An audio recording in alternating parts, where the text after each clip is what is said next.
Hi everyone, I am Geraldine Anillo, your host. I am so excited today because we're going to do something really, really cool. But before we start with it, let me give a little bit of background. So as you know, TMD is here to help music directors. And the best way we've always found to do this is through the forum, which has been around for 11 years. At this point, I've been the admin of it for 10 years, and also through classes for music directors by Broadway conductors. With everything that's been going on, the way to help music directors has been different. When COVID first started and confinement first started, shows were being closed one after the other. We really took on a position at TMD of trying to gather information that was not out there. No media was talking about music directors. They were talking about big jobs and like corporations, things like that. They were not talking about musicians and music directors. So at TMD, we wrote every day asking people all over the world, music directors, our members, where they were at, and we were keeping that information going on the daily. So at this point, I think confinement, we all expected it to last a certain amount of time, and it's looking like it's going to be a lot longer.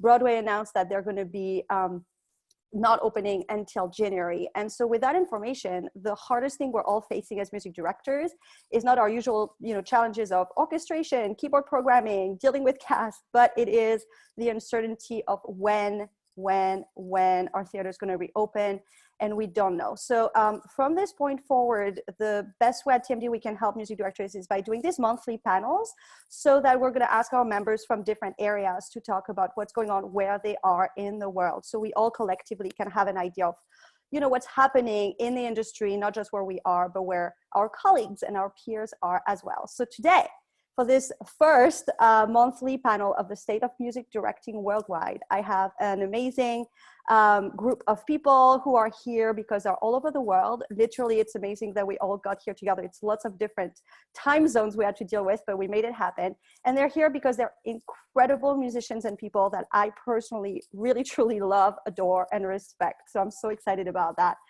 So just so you guys get to know who they are, and you probably know some of them, I'm going to ask them one by one to introduce themselves, tell us where they are geographically and what geographical area they're going to be talking about. And also, I want to know, you guys, what gigs were you on when confinement started? What gig would you be on right now? Or if you're on one right now, and what you're doing instead, just to get the conversation going on that. So let's start with David Ewings from Australia. Hey, David. Hi, how are you? I'm so good. So excited you're here doing this for us. So my name's David and I'm from Melbourne, Australia here. And I would have been working on a few things at the moment. I had a production of Mamma Mia along the line, as a lot of people in Australia is working on a production of Mamma Mia somewhere, because the rights just came out here. But and as well other things like sort of a fringe type show that I had in the pipelines, and a concert series as well. And it's just, it's just one of those weird things where you kind of have almost, 6 months to 9 months of work booked, and then this all goes away really, really quickly. And I think that's going to be a bit of a theme today, I guess. But yeah. Thank you so much, David. Next, we're going to have Jaime, my dear friend Jaime, who is going to speak for both New York and Mexico. Hola, it is a pleasure to be here with all of you. I'm Jaime Lozano. I am originally from Mexico, but based in New York City. I am a musical theater composer, orchestrator, arranger, and a music director. Right before all this, I was actually, I was opening a Tennessee Williams play off Broadway that I was directing with a mariachi on stage at the Signature Theater, and it was obviously canceled. I was about to premiere one of my musicals in Florida as well. I was having my London debut this October in London at the Other Palace with my concert, and it was also, because all of this canceled. So I was like there was like a very important things coming up, and I was just in the middle of my green card process. So I just stuck here. I couldn't go back to Mexico. I couldn't go back anywhere, and I just stuck here in New York City. But happy to be able to share with all of you. Thank you so much, Jaime. Sorry about all of these gigs that went away. Next, I want to introduce us to Ryan, who is from the West Coast in the U.S. Hi, Ryan. Hi, Geraldine. It's good to see you. Yeah, I'm Ryan. I live in Los Angeles. I'm actually originally from the East Coast, but I've been out here for almost a decade now. Crazy, coming up on a decade. Yeah, and out here I'm a music director. I'm an orchestrator, composer, songwriter, producer, programmer, performer too. So before the craziness, I was doing some work for Disney. I was writing for Disney. I was also performing at Disneyland on the regular. And I was actually on my way to our first rehearsal of a production of MAME out here at Musical Theater West when I got the call saying that we would be canceling and that the theater where we were supposed to perform is shutting down because we're on a college campus. And the theater is a giant theater situated on college campus. And I'd actually be doing another show, the next show in the season right now. We would have had our opening weekend this past weekend if it weren't for this. So like 2 shows have come and gone since that time. But so I was doing a whole host of things. And now I'm currently dipping into some of my other skill sets that don't have to necessarily do with the live performing. So I'm writing a ton of music. I'm producing an album for a friend of mine. And I'm actually he's a fellow performer at Disneyland. I'm helping some theaters with accompaniment tracks for if they're doing online sort of single one-off Zoom performances.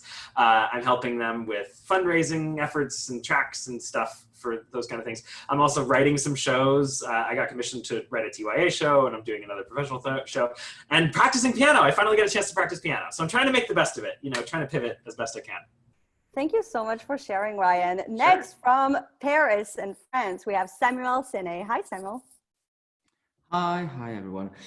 Yes, so I'm Samuel Sonnet, working in Paris. I'm a stage director, but also a conductor, producer, and trying to promote all musical, American and English musicals in Paris. Sometimes it's quite hard, but we struggle with that. Just before the COVID, I was working on 5 new creations, French musical creations for the Festival Avignon. And so everything was cancelled at the same time. So it was quite difficult, and everything is postponed for next year. Disneyland Paris has just reopened today, but we still don't know how it will work, and we are waiting for the shows. But I think that there will be no show in Disneyland Paris for the whole autumn and winter. So I am also a vocal coach at Disney, so we have to wait for that. And so we had just a solution 1 month ago. We could reopen not theaters but performances, open air performances. So I began a new play just 1 month ago, and we were the first ones to make something. So we are playing every day in the street in Paris, a new play that is Contact, and it's coming in London at the end of July and one day in New York. So we are trying to invent new form of things, because I know that big shows won't be able to come back before next year in Paris. That's so exciting to hear, Samuel. We're going to talk more about that. Next, I want to hear about Katie from the UK, who is a music director at Six. Hi, yeah, I'm Katie. I'm in London, so yeah, representing the UK. And yeah, before the theatre shut down, I was the musical director for Six in the West End, but I'm also the associate musical supervisor for Six in the UK. And I was actually in Broadway for Six's press night that never was. And caught COVID in New York and then came home. Yeah, I started coughing on the plane and made loads of friends. No. But I'm fine now, thankfully. Yeah, I would actually, my contract at Six was due to end on Sunday because I was changing to do a revival of Rent in the UK. So I'm coming to the end, so that I sort of played my last show without realizing. However, we're doing a drive-in tour because outdoor performance is allowed here now as well. So I actually start that in 2 weeks. We start rehearsing, and we're doing Six as outside stages where all the audience can all drive in cars. So yeah, I'm back on tour again in 2 weeks, which is cool. But we're the first musical to do that. Oh, congratulations. That's so exciting to hear. We'll come back to that too. From Canada, we've got Sam Moffat. Hi, Sam. Hi. So I'm Sam Moffat from Toronto in Canada. And I kind of was in a lucky situation, I guess, when everything changed, because I actually used to live just outside of Toronto, and I was set to move right kind of as COVID hit. So I moved. I wasn't doing any shows at the time. I was just vocal coaching. So luckily, like no shows really got finished for me. It kind of stopped all summer programs because I work a lot with youth. But it just meant that everything switched to online. So I had 3 weeks left of coaching with my students, taught them online, which was a different experience because I accompany most of my students, so trying to play 3 seconds behind behind everyone. But we did that, and then things sort of switched to all online stuff. I have some background in audio engineering and that kind of stuff, so we moved to the virtual choirs and all that kind of stuff. So I had them in there and producing some videos for that. And then now things are sort of slowly coming back. Like here in Toronto, they've kind of moved to we're in stage 2 and we're about to go into stage 3, but they're still very worried about the singing aspect. So so I don't think things will start really anytime soon, and we're very up in the air. But like I said, luckily for me, nothing was stopped, but it also means that everyone's kind of afraid to plan anything. So everyone's just kind of in limbo right now because we don't really know if anything will even be able to start in the fall. So most theater companies out here look like they're going to wait till the new year before they start anything. Thank you so much for sharing, Sam. And last but not least, we've got Maestro David Andrew Rogers, also known as Dar. Hi, David. Hi, everybody. How are you doing? I'm in Seoul, South Korea, which turned out to be the safest place on earth for a while, at least. We're still, I'm the music director and conductor for the world tour of the Phantom of the Opera. We had opened here in Seoul a few weeks before all the madness hit. We were closed for 3 weeks for quarantining and out of an abundance of caution. But ever since the middle of April, we've been back up and running 8 shows a week. So it can be done. Yeah, and we're seeing like worldwide, there's such different things happening. Some shows are starting, some shows are just not happening. I'm curious, Jaime, because you're in between New York and Mexico, are you finding differences between how theater and live performances are being handled in those 2 different countries? Yeah, I mean, that's big because the timing in Mexico, they are like at least a couple of months behind New York. As you know, I mean, in New York, it's like we're already like opening it. I mean, we're in stage 2, I think so. And I mean, I just had my first dinner out yesterday after almost 4 months. But in Mexico, they are opening up.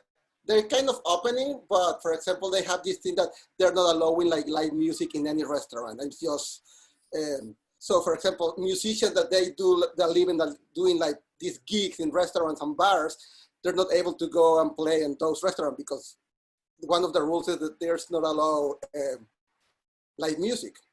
And here in New York City, I mean, they're talking about January, but everything seems so uncertain that, I mean, the reality is that big Broadway show, I don't think they're gonna happen until the spring, because, I mean, listening to producers talk about that.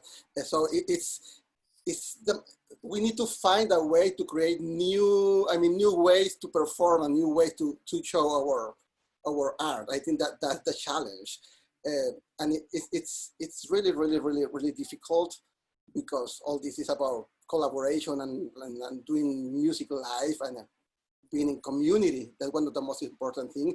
And we're learning to strengthen this community doing this kind of thing, like being online. The thing is online, we don't get like enough money to do a living. That's why we need to go back out there, right?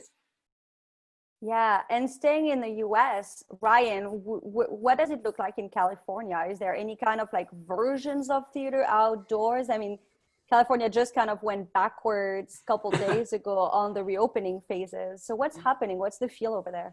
Yeah, I mean, it's mostly a lot of theater companies are trying to find some way to do some performances. I know that the Geffen Theater out here, for example, they pivoted really quickly, and they had a one-person magic show on Zoom, which I actually got to see, and it was phenomenal. They really did a phenomenal job. They like sent a package in the mail, and then everybody was on Zoom at the same time. Like, we had our mics on, we could hear each other. It was like the closest thing that I had to a real in-person experience.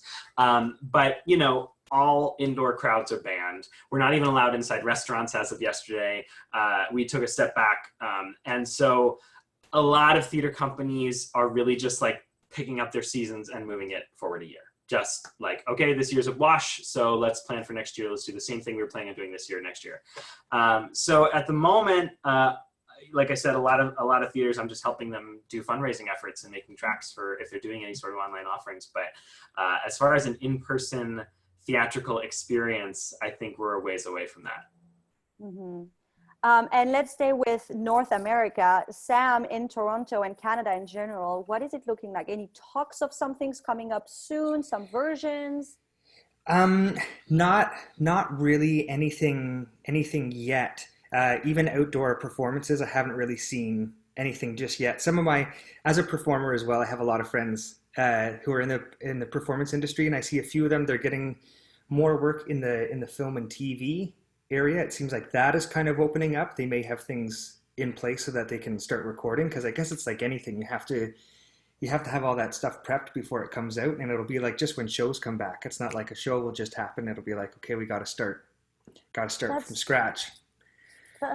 That's so interesting. So I wonder are there musicians working in the studios, you know, in California then? Is that allowed? Is that happening, you know, in the TV world? Well, they did start, actually a guitarist, like one of the main guitarists who works with me a lot. He's an audio engineer, and he's been allowed to get people back in the studio recording, which is interesting, because I don't know what the difference is there. There are a couple venues in California in Southern California that have set themselves up for social distance recording.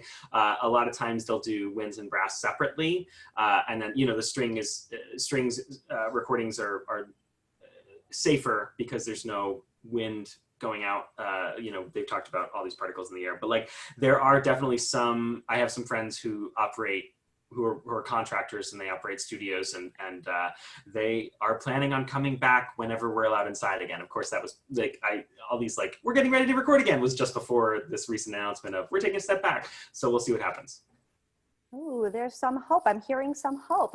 So now let's go to Australia, because you mentioned, David, that there's some inkling of opening happening right now, right? Kind of. So we were in a place about, say, a month ago where things were looking pretty okay.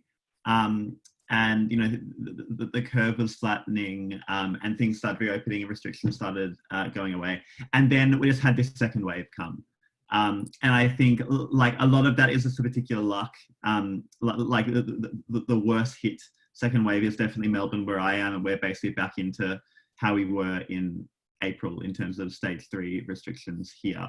So I guess like if there were any plans that were made, they're kind of, again, just completely not at the window, but there's just so much uncertainty now. And it's, I think, like I shared a lot of similar views to what Sam said before about what's going on in Canada, where there isn't a lot of like people trying to make things work over Zoom. I think just because there's so much uncertainty about how long we might be in this. And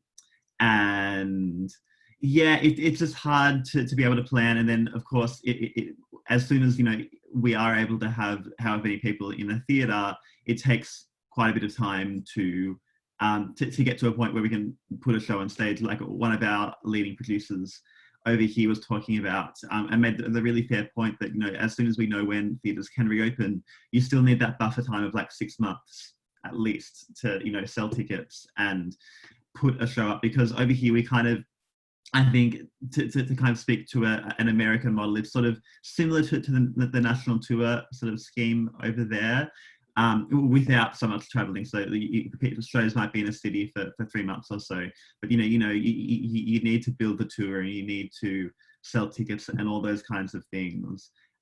which just makes it a little bit tricky to plan for the future, really, because we don't know when that's going to happen, and there's not a lot of options right now. But yeah. Well, so let's look at Europe with UK and France that have some versions. Can you guys tell us a little bit more, like how that works as far as sanitary, cautions are being taken, and are what you're doing sure, or are there different contingency plans depending on different things happening? Just any kind of details you guys want to share, so we have some kind of ideas of maybe you guys are our future as far as how we're going to reopen. No big deal. Talk from the future for us. I can take that because of this drive-in thing. So we have like our culture secretary released like a roadmap for reopening arts and culture venues and whatever, and it got quite a lot of criticism because it said 5-point plan, we're already at point 3 and there was no dates on it. So the Society of London Theatre, which is like the really big organisation here, they're pressuring them to put dates on it so that for exactly the planning. But this drive-in thing I'm doing is cool, but it's very much the exception. No other theatre shows are doing that, and there's a few different big models in the UK. There's commercial theatre, which is most like Broadway and the national tours in the US. Then we have subsidised theatre, which is like the National Theatre and the Royal Shakespeare Theatre, and they are subsidised by the government. And they put on more like arty short season shows. And then there's like the fringe shows. And for a really long time, everyone was really panicking that the subsidised and fringe sectors were just going to disappear because they wouldn't be able to be held up or anything like that. Because like, for example, the Royal Albert Hall, it costs like 4 million a week or something ridiculous to even like keep open. So but the immediate danger on that has been removed because we've just had this big arts rescue financial package from the government. So now everyone's sort of turned their attention away from trying to save these like British institutions to trying to get the commercial shows back up. But the really big thing for us here is the pantomime season. Like, do you guys know pantomime? I like, everyone always says like that's really like British, but it's like a massive thing here, and it's this like seasonal show, and it basically props up theatre for the rest of the year because it makes millions and millions of pounds. The biggest pantomime company in the UK has said to the government that they have to know whether theatres will be allowed to open this Christmas by the 4th of August, and that's the deadline. And if they don't know by then they're going to pull the whole season. And that's like a massive deal in terms of money here. So that's kind of the thing that everyone's worrying about now, is whether we'll get the festive season or not for pantomime. But everyone thinks that like the West End will be reopened next spring, like March or so. That's what we've been told to expect. And I think that's because producers are too scared to reopen and then have to close and pay us when they're closed again. I think that's covered a lot of bases there. But so yeah, it's cool that I'm doing this drive-in thing, but it's very much like not the normal thing. And Six is a pop concert, it kind of works like it's more like a rock gig than like a musical. What about you, Samuel, in France? Well, there is the legal point of view and the real point of view. Theaters could open in the mid of June in all France, but with one condition: open only 30% of seats and everyone with masks inside the theater. So of course there were no producer at all to go there and just sell one ticket on 3. So the theaters could open, but we couldn't play. And that's only the purpose of the government to say we just stop helping you because you are allowed to open, but you are allowed to open only 30%. Then in July, now we can open all theaters. So everything can be opened, but each group must be separated with 1 meter between each group. So it's quite difficult, but we can. So there are some shows opening now in Paris, and we just changed the government last week. So the new Minister of Culture just announced that in September, everything will open completely normally. But of course, the fact is that all the venues will be opened, but all the producers, the big producers of the big shows, just wait for next January because they don't want, they are too afraid. They are afraid of people not coming back to theaters, and they are afraid of the second wave. And because, of course, of the announcements in Broadway, the announcement of the bankruptcy of Cirque du Soleil, all the producers in France are completely scared. So the big shows like Lion King, like the producer, they are waiting for January, February, March. But in a legal point of view, we can open in beginning of September in normal condition. The only point is that all the audience must have masks in the venue. That's all. Are there any kind of rules regarding performers? Do performers have to maintain a certain distance, or there's like no legal rules surrounding that aspect? Well, there are only the only restraints is that we must wear masks during rehearsals, mask or plastic helmets. Well, you know what I mean. So during rehearsals, but during the performance, we can play in a normal way. I just signed the contract yesterday. I go on tour next week for a concert, and we just signed that during rehearsal we have masks, but during performance we can do what we want for now. Interesting. And so now let's bring it back to you, David, who is actually performing 8 shows a week. Would you mind sharing with us some of the details on how that's made possible and what kind of rules are in place for safety? Absolutely. We realize how lucky we are, and we're incredibly grateful for it. And I hear all these exciting plans of Katie's situation with the drive-ins and with the social distancing in the audiences. We haven't had to do any of that. What we've done is sort of a macro versus micro situation. The society and the government of Korea took things in hand from the very beginning, very aggressively, with a testing, tracking, and tracing situation. And masks, of course, in all of Asia are sort of de rigueur, just on a daily basis. So masks are nothing new for them here. In our audiences, there's no social distancing at all. Everyone simply sits as normal. Last night we did a performance with about 1,000 people. First balcony completely full, the floor, about 3/4 full, and the second balcony about half full. Absolutely, everyone in the audience, it's compulsory to wear masks. If you don't wear a mask, you don't get in. The ushers come down and explain to the audience that if they remove their masks during the show, they'll be asked to leave.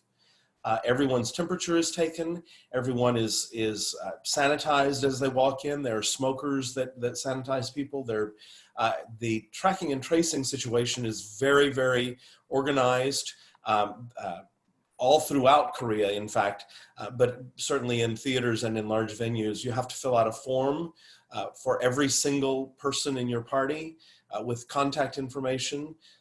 If there is any incident, every person who's been in the theater is contacted immediately and allowed to be tested for free almost instantly. The attention to detail really has been on that side of the equation. However, in the theater, we do require masks. Everyone backstage is masked. I'm masked from my dressing room to the pit, but then, of course, when I'm conducting the show, I don't wear a mask. Christine still kisses the Phantom and Raoul.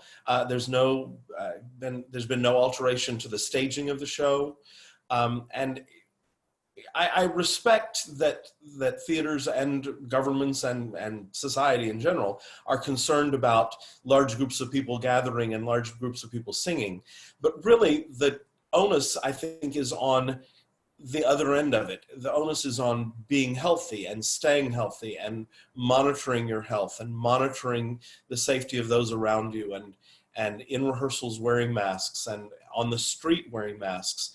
And our cast, our crew, our musicians know if you have the slightest sniffle, number one, you're tested immediately, and number two, you just don't come to work.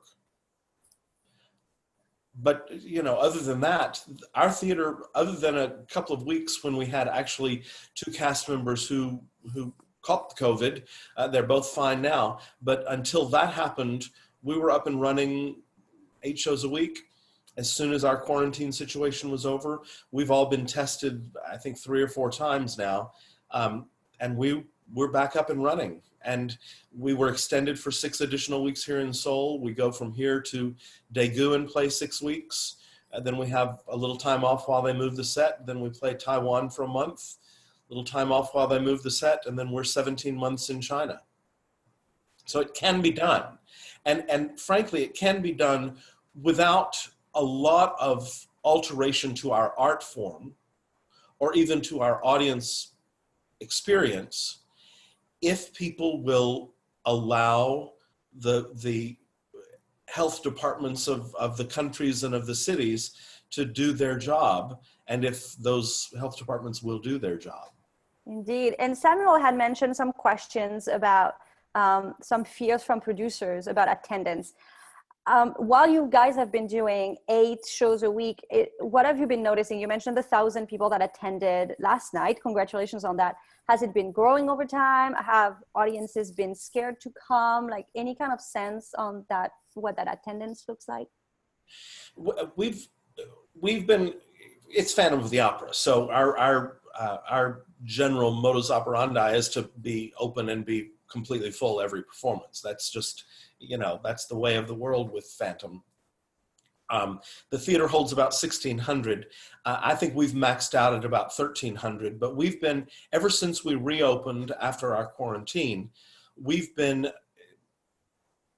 audiences have simply come back. We have made a very big push to make audiences understand that our goal is to keep them safe. But as a result, they have felt safe and they have immediately come back. Korea in general, though, never really fully shut down. The bars and nightclubs have shut down because it's impossible to maintain any kind of control over anything once you add alcohol and people in that close proximity. But restaurants are open, businesses are open, people just take the necessary safety precautions, washing their hands constantly, monitoring their own personal health. And again, the audiences were made to understand that the theater was going to do everything in their power to keep them safe. And that feeling of safety was not hypothetical, it was true. When we shut down the first time, the theater immediately contacted 8,000 audience members, all of whom had been at our shows. In the audience, the actors who were ill had been on stage, quite a few meters away from them, but yet still all the audience members were contacted and all offered the opportunity to be tested for free. I think, frankly, they were required to be tested for free. And happily, luckily, no one in the audience was found to have been positive as a result of our performances. And that sort of confidence allows people to feel comfortable buying tickets. Mm-hmm.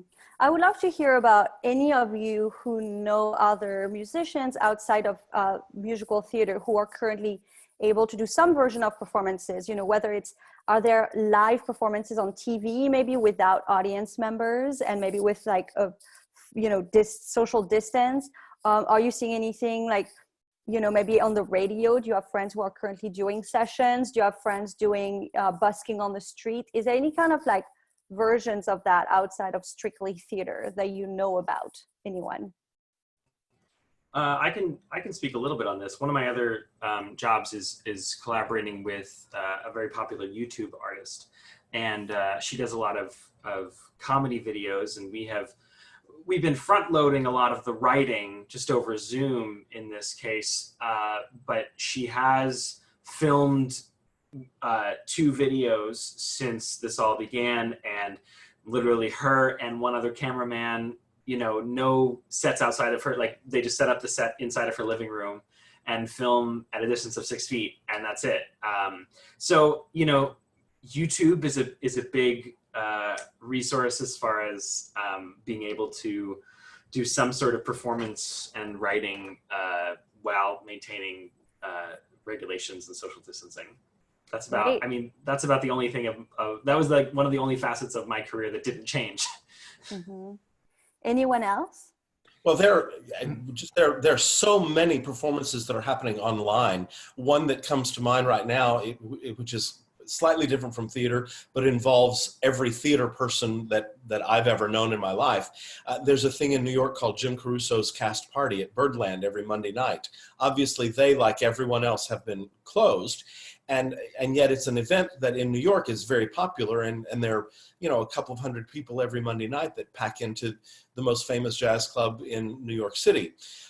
Ever since the COVID hit, Jim has been doing the performances online and gets thousands and thousands and thousands of viewers, more than the live in person ever reached.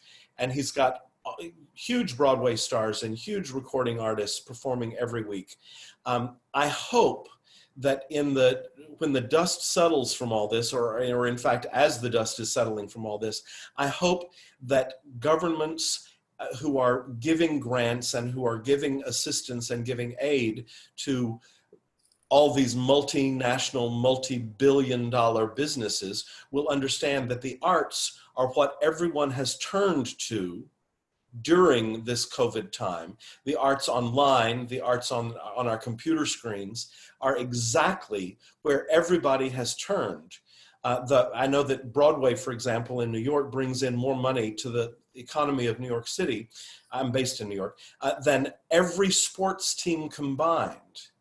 And those are the people who deserve to be propped up in all our various countries during this time, because we're the people that the audiences aren't waiting for us to come back. The audiences are seeking us out in drive-in situations, in online situations, in Zoom situations, to bolster their hearts during one of the most challenging times on the planet. And those are such great things to remember. And I know, Sam, you had some things you wanted to share about what's happening in Canada. Yeah, well, I was just gonna say, like right at the beginning, like the studio that I teach out of, I'm someone like I have to perform for people, or else I lose my mind and work with other musicians. So at the beginning, I knew I couldn't work with musicians. So what I just did is I did an online cabaret from the studio, but with no one there, because they had internet. So I was like, I'm just going to stream a bunch of musical theater songs, sing a bunch of my favorite stuff, do that. And then I was trying to figure out, because it's that social interaction, like people need each other to thrive. So I started reaching out to my performance friends, or anyone who's an accompanist, and said like, okay, what can we do to like either put a duet out there, or can we do a trio or something, like just to be able to share music with people. Because especially as soon as COVID hit, it was kind of like a weird feeling, because for a little bit, like people were scared, and then everyone was like, well, we have all this extra time, maybe this isn't so bad. And then we're like, okay, we're tired of having all this extra time. And I know it was the same thing for me. And then I thought, it got to a certain point where I was like, I need to keep working on my craft. Like, why am I stagnant here? I need to use this for better. So the same thing, I used it to practice my piano. I was like, I'm gonna sit down and play all those audition songs that I hate playing on a usual day. I'm gonna be really good at them by the time I come back, and just started collaborating with other artists. But a friend of mine who music directs, he's actually from Bermuda, so they had really strict guidelines when things closed, because they said like, we don't have the healthcare system here. If Bermuda gets hit bad, we're basically screwed. So they shut off everything.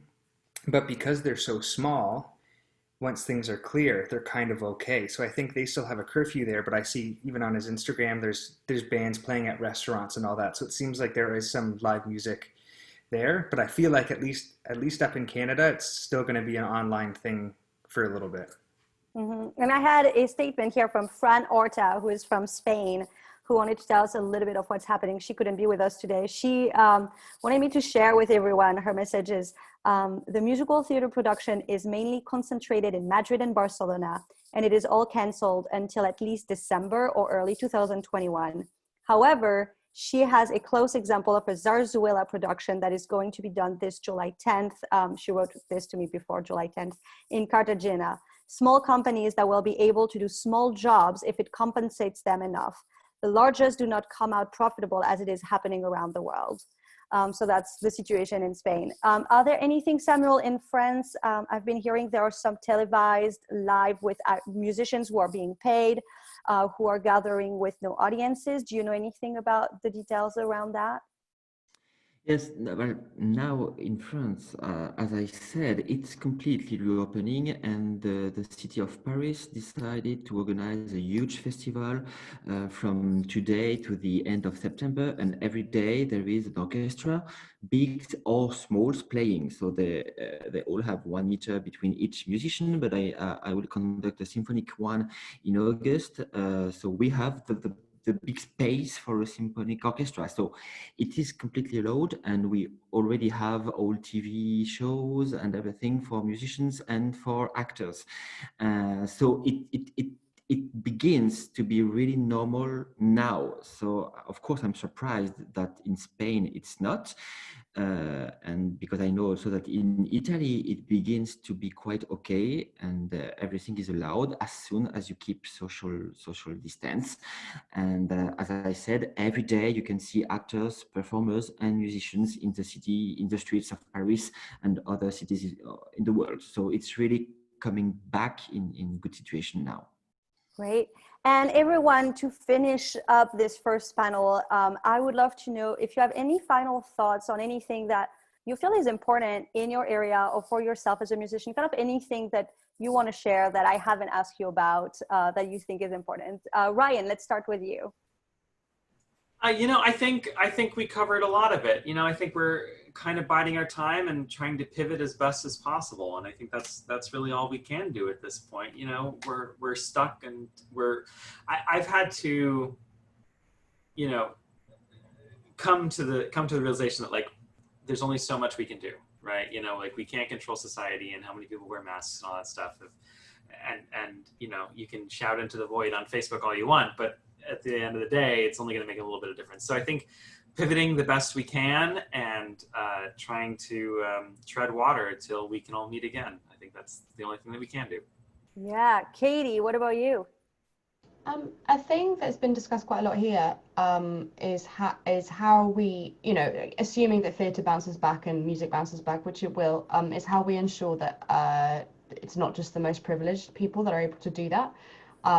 Like class is a whole massive thing in the UK, but like I think because we've done a lot of work in recent years to make it more diverse and more working class artists and things like that, and everyone's really worried that it would just go back to being a rich person's game in the future, and also that our producers will stage like a safe work, like just remount old things that they know will sell, and less experimental and less likely to take chance on new writing. So I'm kind of trying to do as much as I can to help that, and I've done like a few workshops with new grads and things like that to just try and help them out and stuff like that. I don't have a solution to that. I just wanted to put that out as a thing that I just think I really want to be aware of, because the West End won't die. The West End will be fine, but it's how to make sure that we can keep it as diverse and exciting as it was, I think. Mm-hmm. Yeah. What about you, David Ewings?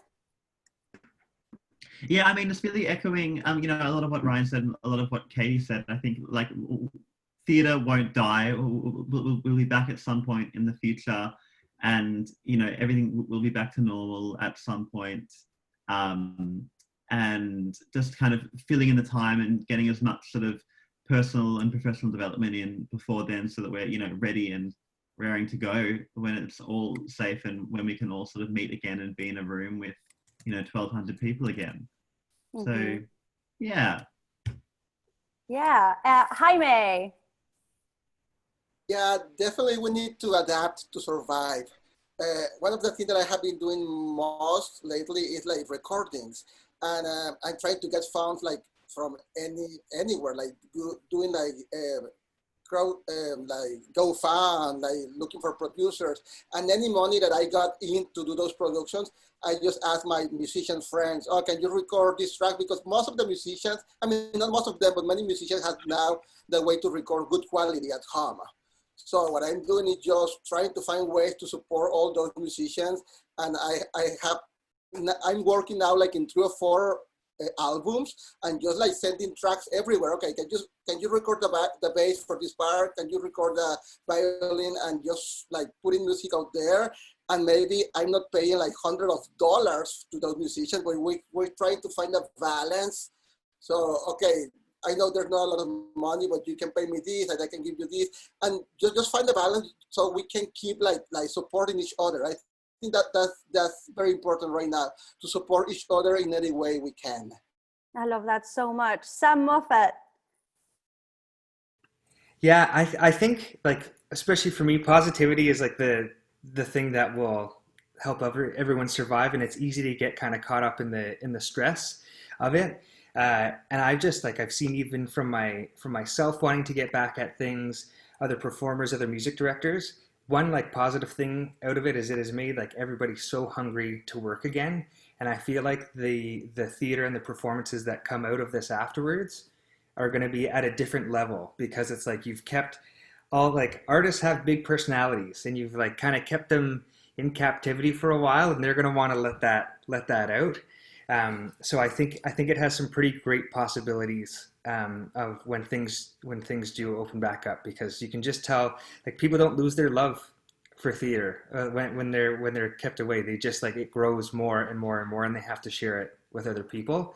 So I think that's kind of like the positive of it, is it's going to be so exciting. I know it's going to be at different times all over the world, but when it can start again, it's going to be pretty exciting to see what people create. That is so true, so true. Samuel Sene. Yes, I was really sad with all the Zoom and everything. Of course, I also made concerts on Zoom and Visio and etc. But I really deep. Our art is a living art, and we need all the bodies and the brains of spectators and musicians and actors together in the same room, and we have to fight for that the most as we can.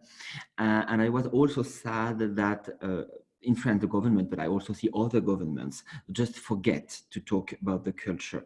We are lucky in France with the healthcare, with unemployment, and with everything. We have luck. But at each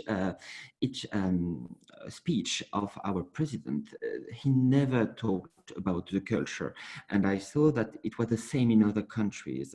But we are in France, and I think it's the same in other countries, we have the third economy, the culture, not only music, but theater and entertaining and everything. The third economy, it's something really important. And it's all, I hope that in the afterworld, the government will understand that it's not only building industry, pharmacy industry, but culture industry is the most important thing. It's not only private industry. It's something that belongs to all the government and the world government, that culture is something important, living culture, people together in the same room, sharing something. And we fight in France to tell the government, come on, we are France, we are one of the last socialist countries still now, give something to culture, and I hope we'll succeed. It's hard, but I hope that all the countries will understand that, and it's our purpose to always tell that again and again to everyone. That is a beautiful revolutionary speech, in a way, perfectly said on Bastille Day. Well done. Yes. And Dar. Sorry, finding the mute. I love what Samuel just said. It is a living art, and we do all need to be in the same room together. At the same time, I look at us right now, and we're all in the same room together, virtually, and yet I've gotten so much energy and so much enthusiasm and so much, frankly, courage from each of you, and I think that we can't lose sight of the fact that our audiences should be in the same room, but could be in the same room virtually also. I mean, being creative in this time is so incredibly important, and being creative about the way we share our art and the way we interact with our audiences and the way we allow our audiences an opportunity to interact with us, whether it's in live, whether it's 15 people in a room or 1,000 people in a room, or 5,000 people at an outdoor concert. I think the main thing is don't give up. Don't give up. And oddly, I would also add to the mix, and it's hard to really think of this in these challenging times, but don't lose sight of gratitude. Don't lose sight of the fact that we do still have our art, and we do still have hundreds and thousands and millions of people all over the world who are depending on us to bring them music and theater and dance and the arts. And our responsibility is to paying our rent, but our responsibility is also to sharing our art with all of those people, whatever way we can figure out to do it. I love it. Thank you so, so much to everyone for participating in this panel. If you are interested in being part of the next panel, particularly if you're in countries that are not, were not represented today, if you're in China, in Japan, in Norway, in Sweden, in Switzerland, in Austria, in Brazil, no matter Russia, I don't know, I can't list all the countries of the world. If you are into being a part of the panel, just let me know. I will be happy to have you. And again, thank you so much to everyone who participated today. We'll talk soon again. Good luck, everyone. Bye.